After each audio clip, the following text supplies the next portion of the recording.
In today's video, I'm going to teach you how to integrate Trello with Microsoft Teams.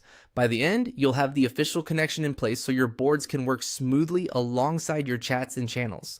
Before we start, make sure you're on the Trello board you want to connect and that you have permission to add power-ups in that workspace.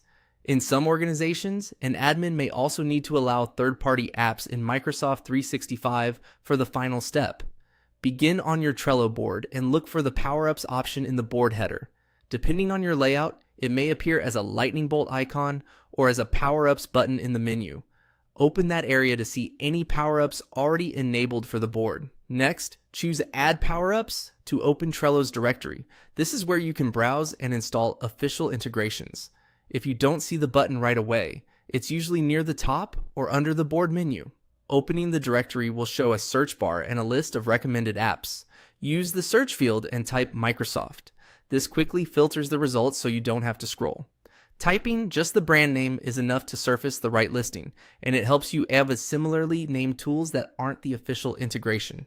From the filtered results, select Microsoft Teams. This is the listing published for connecting Trello with Teams. On its page, you can read a brief overview of what it does and check any notes about plan requirements or permissions.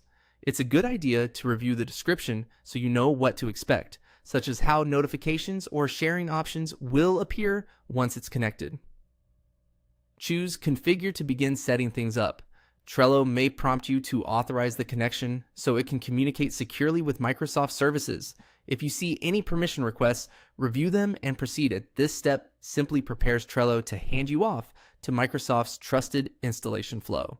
You'll then be taken to Microsoft's Marketplace page for the Teams integration. Click. Get it now to install it to your Microsoft account or organization. At this point, you might be asked to sign in, select where to add the app, or request approval if your tenant requires it. Just follow the on-screen guidance and keep your Trello board open in another tab. That's it. You've started the official Trello and Microsoft Teams integration from inside Trello, configured it, and initiated the install in Microsoft's Marketplace. Once the install completes, you can fine-tune settings within Teams and Trello to match how your team collaborates.